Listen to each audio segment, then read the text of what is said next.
হুম। পরের কোশ্চেন হলো, এখানে হচ্ছে একটি ঘূর্ণায়মান টেবিলের উপর দাঁড়িয়ে এক ব্যক্তি তার দুই বাহু প্রসারিত করে একটি নির্দিষ্ট কৌণিক বেগে আবর্তন করছে। তো ব্যক্তিটি হঠাৎ বাহুটিকে দুটিকে কাছে নিয়ে এই অবস্থায় জড়তা ভ্রমকের মান 70% হলে তার আবর্ত গতিশক্তি কি হবে?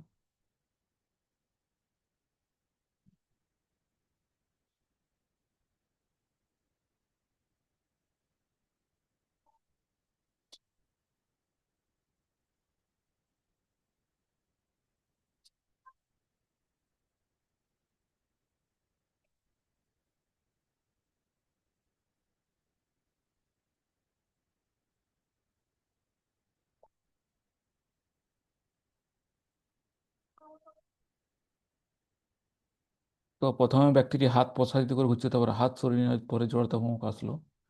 তো এখান থেকে কোশ্চেনে দেওয়া আছে, মনে করি প্রাথমিক অবস্থায় জড়তা ভ্রমক আহ, প্রাথমিক জড়তা ভ্রমক I1 আর অন্তিম জড়তা ভ্রমক I2। তাহলে এখানে কোশ্চেনে বলতে চাচ্ছে I2 ইকাল টু 0.75 I1।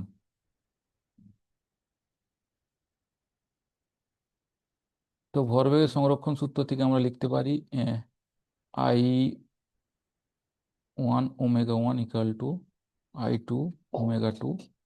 তো যেখান থেকে আমরা 0.75 I1 ওমেগা 2। তো এখান থেকে আমরা সিম্পলিফাই করে পারি ওমেগা 2 ইকাল টু 4/3 ওমেগা 1। তো মনে করি প্রাথমিক গতি শক্তি Q1 আর অন্তিম গতি শক্তি K2। তাহলে এখান থেকে আমরা লিখতে পারি যে 2/Q1 equal to half I2 omega 2 square half I1 omega 1 square. তো এখান থেকে সিম্পলিফাই করে আমরা পাচ্ছি I2/I1 ইন্টু ওমেগা 2/ওমেগা 1 স্কোয়ার। তো I2/I1 হলো 3/4 আর ওমেগা 2 হলো 4/3 স্কোয়ার। তো এখান থেকে আমরা সিম্পলিফাই করি, তাহলে আমরা পাবো 1/3 K2/K1 ইকাল টু 1/3। এবার বৃদ্ধি পাবে মানে K2,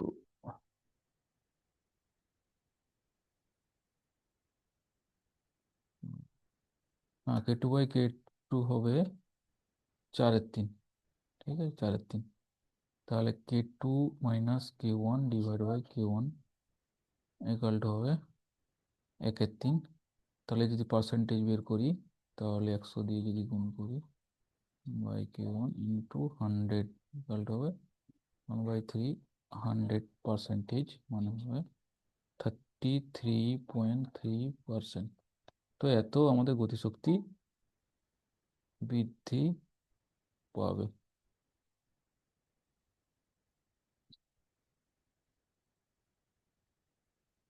তো এরপরের কোশ্চেন আমরা দেখব।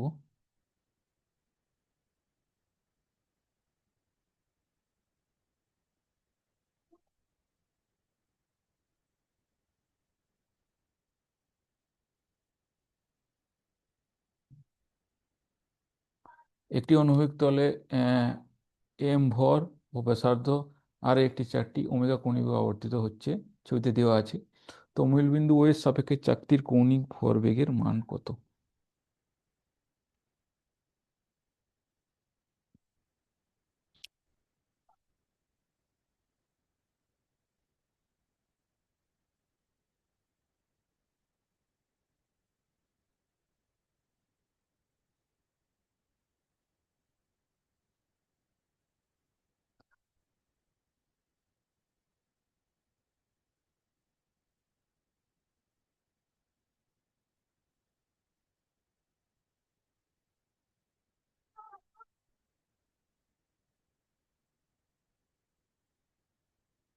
তো এই ওমেগা অনুভব করছে, এর ভর এম দিয়ে আছে।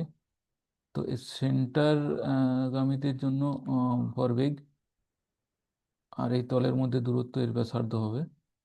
ঠিক আছে, তাহলে কেন্দ্রবিন্দুগামী জড়তা ভ্রমক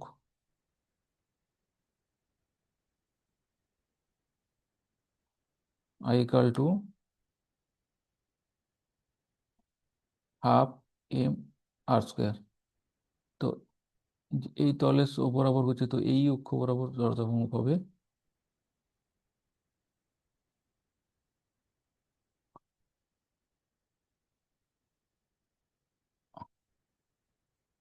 ও এক্স এর সাপেক্ষে আছে। তো I O X equal to হবে আই প্লাস, আমরা সমান্তরাল উপপাদ্য ব্যবহার করে করব, আই প্লাস এম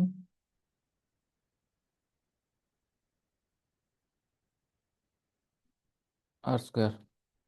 তাহলে এখানে দেবো হাফ এম, আচ্ছা না বড় হাতের ভর দেওয়া আছে, তো আর square plus M R square.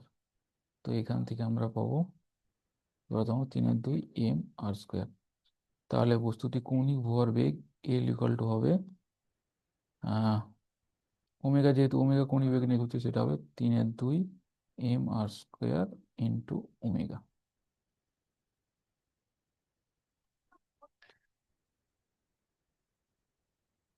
তাহলে আমাদের অপশন সি উত্তর সঠিক হবে। এবার পরবর্তী কোশ্চেনে হচ্ছে, এখানে ঘর্ষণহীন অনুভূমিক তলে গতিশীল একটি মসৃণ ব্লক এ কৌণিক বেগ, এর কৌণিক বেগ ওমেগা এবং ভরকেন্দ্রের বেগ ভি একটি সর্বসম স্থির গোলক বি এর সঙ্গে মুখোমুখি স্থিতিস্থাপক সংঘর্ষের ফলে গোলক দুটির কৌণিক বেগ যথাক্রমে ওমেগা এ ওমেগা বি হলো, ঘর্ষণ উপেক্ষী হলে ওমেগা এ এবং ওমেগা বি এর মধ্যে সম্পর্ক কি হবে? আহ, তো যেহেতু এখানে দেওয়া আছে যে প্রাথমিক বেগ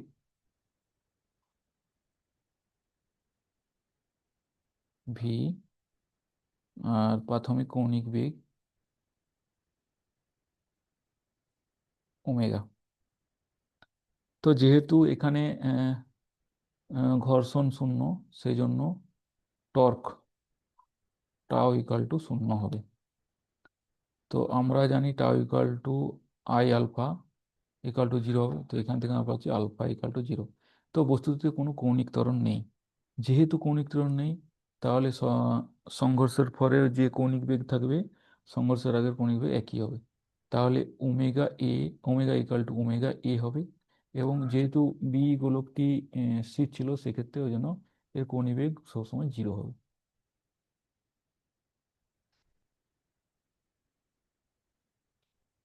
পরের কোশ্চেন দেখব।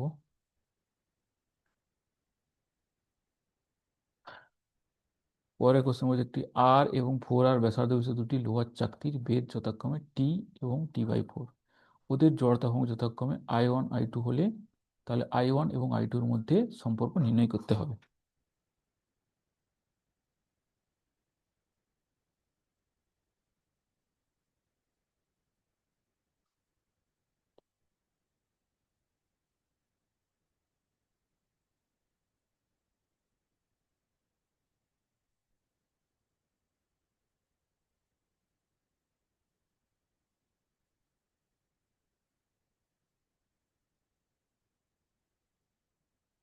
তাহলে প্রথম ক্ষেত্রে আমরা করব আর ব্যাসার্ধের জন্য বার করব প্রথমে আর ব্যাসার্ধে। তো আর ব্যাসার্ধ, তো যেহেতু দুটোই লোহার বলক, তো মনে করি এদের দুটোর ক্ষেত্রে ঘনত্ব ইকুয়াল টু রো। ঠিক আছে, তাহলে এর ক্ষেত্রে ভর হবে M1 equal to rho into pi R square T. তো এর জড়তা ভ্রমক I1 ইকুয়াল টু হবে হাফ এম আর স্কোয়ার। তো এখানে M1 R square half rho Y R square T R square.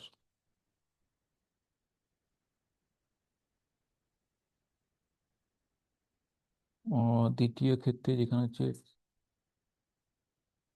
4r ব্যাসার্ধ, এর ক্ষেত্রে M2 হবে রো পাই 4r হোল স্কোয়ার ইন্টু এদের এর চাকতিটির বেদ দেওয়া আছে T/4, তাহলে এখানে T/4 হবে। পাবো 4 rho pi r square T. তো এর জড়তাভ্রামক হবে I2 ইকাল টু হবে হাফ M2 4r স্কোয়ার, এখান থেকে হবে হাফ M2 মানে 4 rho pi r square into 16r square.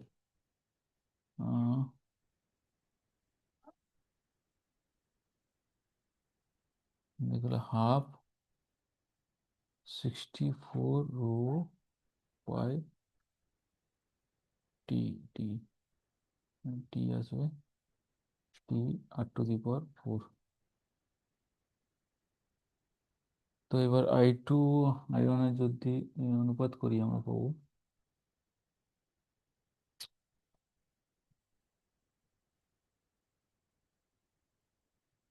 I2 divide by I1 equal to হবে হাফ 64 রো r⁴ টি, এটা হলো half rho pi r square আর y⁴টি। তো এখান থেকে আমরা পাবো 64। তাহলে এখান থেকে আমরা দেখতে পাচ্ছি I2 ইকাল টু 64 I1 হবে। এর পরের কোশ্চেনে দেখবো আমরা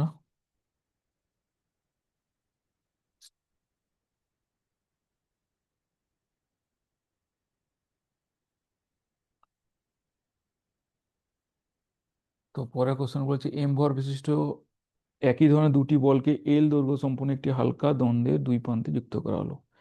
দ্বন্দ্বটির এক প্রান্তে J equal to M V মানের একটি ঘাত বল প্রয়োগ করা হলো। তো সংজ্ঞাটিতে কৌণিক গতিবেগ কত হবে?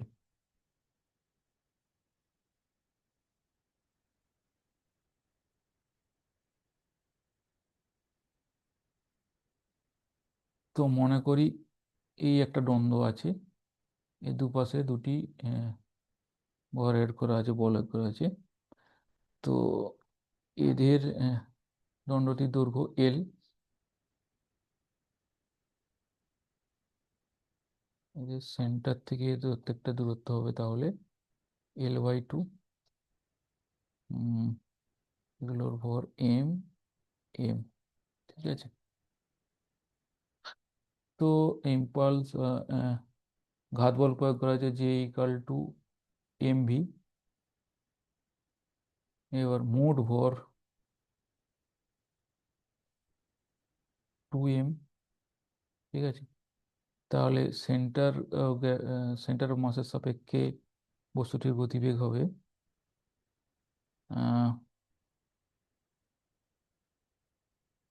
V C M equal to হবে mv/2m। তো এখান থেকে হবে v/2। এবার আমরা জানি কৌণিক ভরের সঙ্গে রৈখিক ভরের সম্পর্ক L equal to R cos P. তো এখান থেকে আমরা সেন্টার অফ মাসের কেন্দ্রবিন্দুতে কৌণিক ভরবেগ হবে LCM equal to R equal to L/2 into P. P হলো এখানে mv। তো এখান থেকে আমরা পাচ্ছি mv/L/2। এবার সেন্টার মাসের সাপেক্ষে জড়তা ভ্রামক I C M equal to হচ্ছে m L/2 square plus m L/2 square m L² by 2।